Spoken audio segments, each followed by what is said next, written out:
the episode 1505 Supernatural Proverbs. Hope you like it. So this was directed by the awesome Richard Speight Jr. again. His episodes never disappoint. I've always loved them. He's a fantastic director. Do you know what you're getting with Richard? Typical great comedy, but also blend of seriousness and intensity mixed in as well. A lot of different twists you don't expect. Yeah. So what we know obviously from this episode, we know at this point, as a fan, the story could end up with one brother killing the other, because obviously Sam gets some more alternative endings sent to him in his nightmares of different versions of Sam and Dean. So there's the one scene with Samifer in the white suit, which is paying homage to 504, the end, where he also wears a white suit and then talks to future Dean first, and then to the past Dean from 2009 at that time, and saying you'll always end up here. No matter what your choices you make, you'll always end up here. Which I think was kind of echoed again in this episode. It's been this particular scene.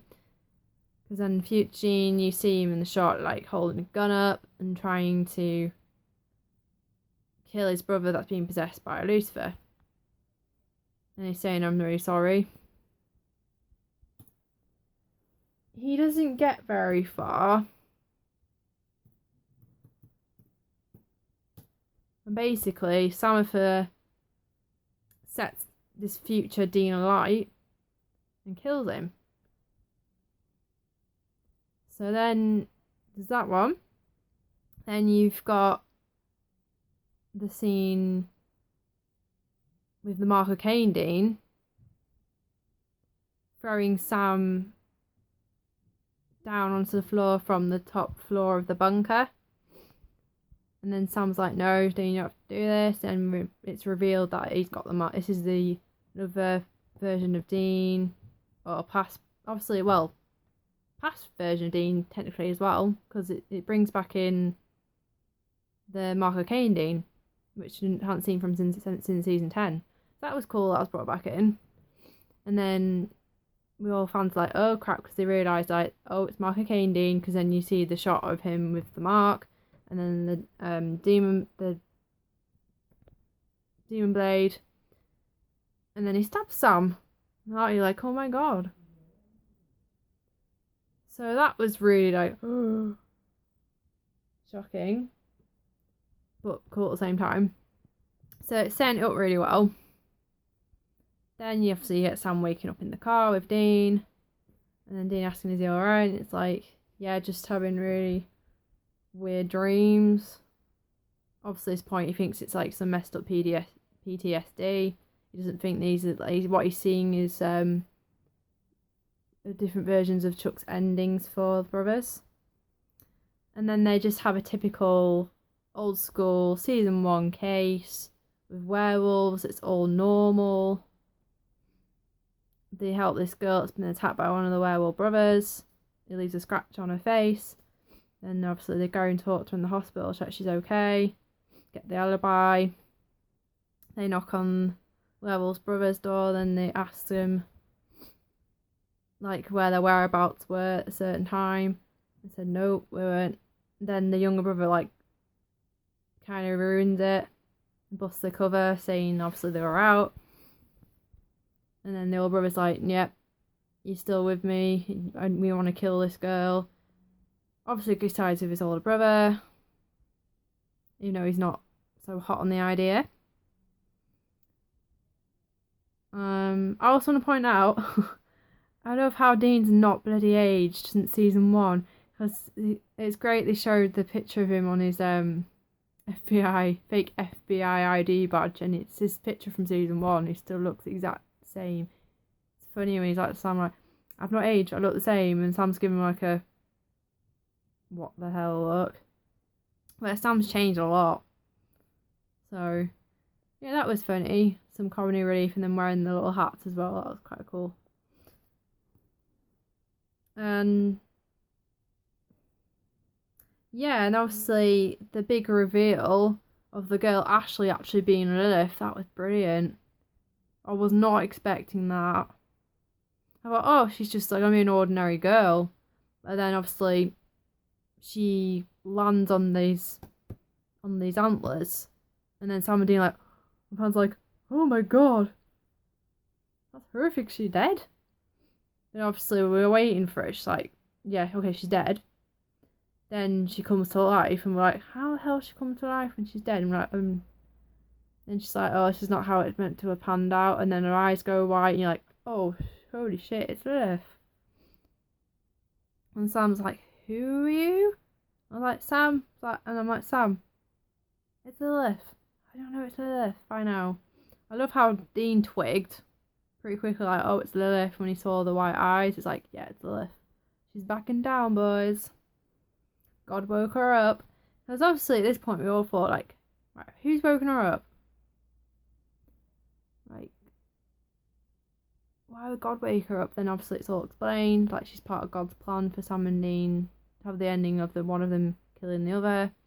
And she's like, seeing this is how it's going to be panned out to end, which the brothers don't want to be doing.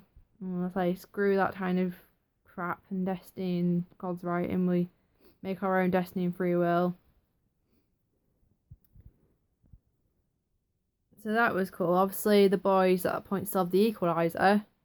They're going to destroy God. Dean hides it in the cult, which is not a smart plan because that's where Lilith ends up finding it. Like, you could have hidden it somewhere else, more secret, where she couldn't have seen it. Oh, Dean. But yeah, she got it and melted it down, and they can't use it now. That leaves them in a bit of a pickle. Because there's no cast in this episode, it's just them two on their own. And you can't trust God, he's a douchebag at this point. This is what all fans know. It's, yeah, like I will say it's a slow start for a filler episode, but then it's so much more than a filler episode with the twist, with the girl revealing to be Lilith. And then the ending that Chuck has.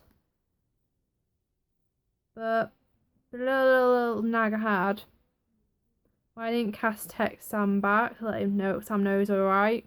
He kind of has that right. Because he's Sam's friend as well and he wants to check he's okay. He could have done. He could have put his grudge aside with Dean for 1 second and said, oh, Sam, I'm okay. Bad writing on that bit. But that was my only little nig.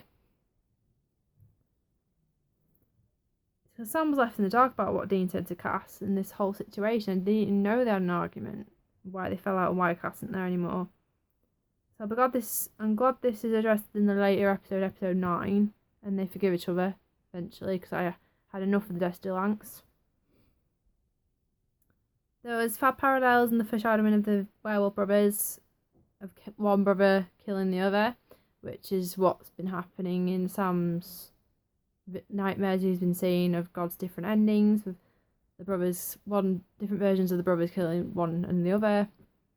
So that's quite bittersweet, really. It's kind of making Sam and Dean realise this is the ending God wants for us as well, but we need to change this because there's no way in hell one of us is going to kill the other.